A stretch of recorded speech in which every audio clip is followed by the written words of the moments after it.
આજે એક સત્ય ઘટનાની વાત કરું તો ગીરના જંગલને અડીને જુનાગઢથી આશરે 25 ગાંવ દૂર અને સાસણગીરથી આશરે 6 ગાંવ દૂર મોટી મોણપરી નામનું એક ગામ આવેલું છે. ગામના પાદરમાંથી એક મોટી નદી વહી જાય છે અને નદીને કાંઠે 2 માથોડા ઊંચી ભેખડો છે. નદીના વાળઝાળ પાણીમાં મગરો છેલારા મારે અને સોરઠના સીમાડે આવેલા મોણપરી ગામે માત્રાવાળા નામે દરબાર રહી. નદીને કાંઠે માત્રાવાળાની સોનાના કટકા જેવી જમીન આવેલી અને ચોમાસું પૂરું થયું.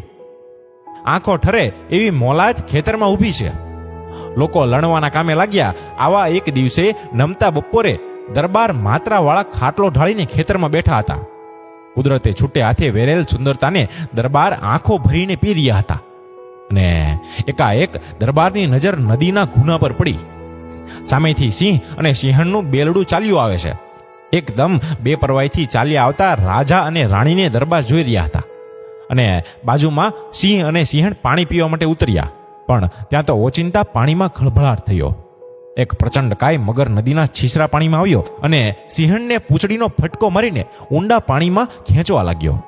અને સિંહણ તો કાળના પંજામાંથી પોતાની જાતને છોડાવવા માટે ભારે મથામણ કરી, પણ એની મહેનત સફળ ન ગઈ. તરત જ મગર સિંહણને પાણીમાં ખેંચી ગયો. સિંહ પોતાની રાણીને બચાવવા થોડે સુધી પાછળ ગયો, પણ જંગલનો રાજા પાણીમાં લાચાર હતો. એ પણ શું કરે? એના મોઢા પરથી વેદના દૂરથી વર્તાઈ આવતી હતી. દરબાર ક્યારના આ દ્રશ્યો જોતા હતા. સિંહ હવે શું કરશે એ જોવા જાણવાની એમની ઘણી ઈચ્છા વધારે થઈ. એમણે એમના માણસોને કહ્યું કે તમારે સૌ જાઓ અહીંથી. સિંહણના મોતનું વેર સિંહ કેવી રીતે વાળે છે એ મારે આજ અહીંયા જોવું છે. મારે માટે વાળું અહીંયા લેતા આવજો આજ તો. અને સિંહ નદીનો કાંઠો છોડી ક્યાંય ગયો નહીં. રાત આખી નદીના ખળખળ વહેતા પાણી સામે એ સુનમૂન થઈને બેસી રહ્યો હતો. માત્રાવાળા પણ એ વિજોગીને જોતા બેઠા હતા.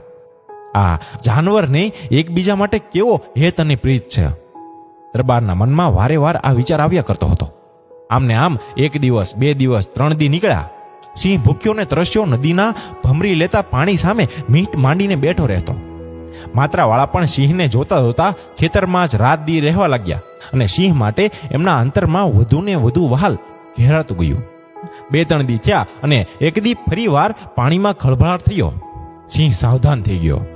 માત્રાવાળા પણ અધ્ધર જીવે પાણી તરફ જોઈ રહ્યા હતા. મગર ઊંડા પાણીમાંથી છીછરા પાણી તરફ ધીમે ધીમે વધતો હતો.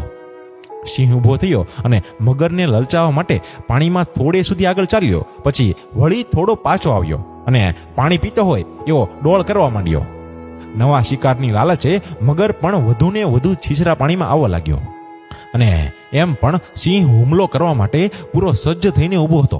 જેવો સિંહને મગરનો ભેટો થયો કે સિંહે પૂરી તાકાતથી હુમલો કર્યો, પણ મગરનું જોરે કંઈ ઓછું નહોતું. પોતાની પૂંછડીથી સિંહને ભીડાવવા એણે પૂરતો પ્રયત્ન કર્યો. 2 બળવાન જીવો જાનની બાજી લગાવીને બંને લડી રહ્યા હતા. ઘડીકમાં મગર સિંહને પાણી તરફ ખેંચતો તો ઘડીકમાં સિંહ મગરને રેતી તરફ ઘસડતો. ગામના લોકો પણ ખબર પડતા વેંત રૂવાડા બેઠા કરી દે એવું આ દ્રશ્ય જોવા માટે સીમાડામાં પહોંચી ગયા. દરબારના ખાટલાની આસપાસ સૌ ગોઠવાઈને અધ્ધર શ્વાસે સિંહ અને મગરનું યુદ્ધ જોતા હતા. આશરે 1 કલાક સુધી આ જીવમાં સટોસટનો જંગ ખેલાયો. આખરે સિંહ જીત્યો. મગરને મારીને એણે સિંહણના મોતનો બદલો પણ લીધો.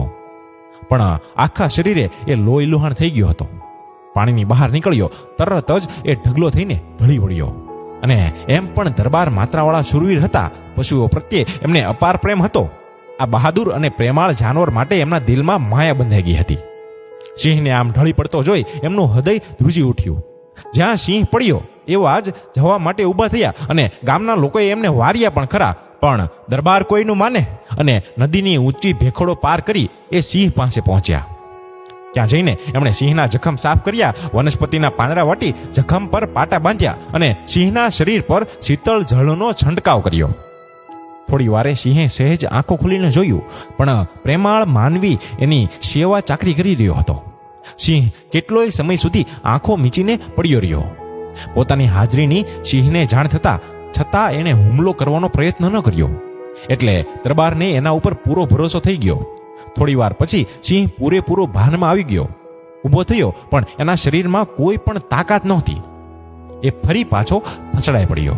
દરબારે એક વાસણ મંગાવી એમાં પાણી ભરી સિંહના મોઢા તરફ આગળ ધર્યું. સિંહે થોડું પાણી પીધું અને પાછો સૂઈ ગયો. દરબારે પૂરી ધીરજથી થોડા દિવસ ઊભા પગે સિંહની સેવા ચાકરી કરી. દરબારના પ્રેમ અને સેવાથી સિંહ એકદમ સાજો થઈ ગયો. પોતાને નવી જિંદગી બક્ષનારનો ઉપકાર સિંહ હવે કેવી રીતે ભૂલે? એ તો માત્રાવાળાનો પરમ મિત્ર બની ગયો. દરબાર જ્યાં જાય ત્યાં સિંહ સાથે ને સાથે. દરબાર ખેતરે જાય તો સિંહ એમની સાથે ખેતરે જાય. દરબાર ખેતરથી ઘરે આવે ત્યારે સિંહ પણ એમની સાથે પાછો ઘરે આવે. ભૂખ લાગે ત્યારે શિકાર કરવા જંગલમાં જાય પણ વળી પાછો દરબાર પાસે આવતો રહેતો. આ રીતે થોડો વખત ચાલ્યા પછી પણ એ રાત્રે પણ દરબારને ઘરે જ રહેવા લાગ્યો. અને એમ પણ આપણે જોયું છે ને કે ઘણા ઘરોમાં કૂતરાની ચોકી હોય, પણ દરબારને ત્યાં તો સિંહની ચોકી. એકવાર દરબારના ઘરમાં ખાતર પાડવાના ઈરાદે ચોર ઘૂસ્યા. દરબાર ફળિયાના ઢોલિયે ઢળીને સૂતા હતા. સિંહ ઢોલિયાને નીચે સૂતો હતો અને થોડુંક હંચળ થતા સિંહ જાગી ગયો અને ચોર ઉપર તાટક્યો. 2-3 ને તો ત્યાં જ ઢાળી દીધા અને જે ઘાયલ હતા એને તો પછવાડું બતાવ્યું. આ વાતને ઘણા વર્ષો વીતી ગયા. માત્રાવાળા અને સિંહની દોસ્તી કાયમ ટકી રહી. એકવાર દરબાર માત્રાવાળા બીમાર પડ્યા અને સિંહ એમના ઢોલિયાથી ઘડીભર પણ આગો પાછો નહોતો થતો. અને થોડા સમય બાદ દરબાર એ માંદગીમાંથી ઉઠ્યા જ નહીં. એમના મૃત્યુથી આખું ગામ શોકમાં ડૂબી ગયું.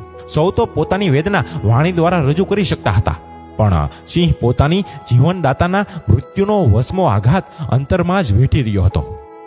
તેથી કોઈએ કોઈ દિવસ પણ ન જોયું હોય ને તેવું કૌતુક સૌએ જોયું. દરબારની સ્મશાન યાત્રામાં સિંહ પણ જોડાયો. સૌ સ્મશાને પહોંચ્યા અને સિંહ પણ. ચિતા પર દેહને મૂકીને અગ્નિદાહ દીધો. સિંહ દરબારની બળતી ચિતા સામે જોતો જોતો બેઠો રહ્યો. દરબારના મૃત્યુની વેદના તો સૌને હતી, પણ આ જાનવરની વેદના જોઈ સૌની આંખો વધુ ભીની થઈ ગઈ. અગ્નિ સંસ્કારની ક્રિયા પૂરી કરી સૌ ગામમાં પાછા વળ્યા અને સિંહ જંગલ તરફ ચાલતો થયો. હવે ગામમાં જવાની એને કોઈ જરૂર જ નહોતી. જેને માટે ગામમાં રહેતો હતો તે તો હવે ત્યાં નહોતા. આ સિંહનું પછી શું થયું એની કોઈને કશી પણ ખબર નથી. આ એક સત્ય ઘટના હતી અને હાલમાં ધોરણ 7ના પાઠ્ય પુસ્તકમાં આવે છે. જો મિત્રો તમને આ વિડીયો કેવો લાગ્યો એ અમને કોમેન્ટમાં જરૂર જણાવજો. અને આવા જ નવા મોટિવેશન વિડીયો સાંભળવા માટે તમે અમારા પેજને લાઇક, શેર, કોમેન્ટ કરી અમારા પેજને ફોલો કરો. ધન્યવાદ.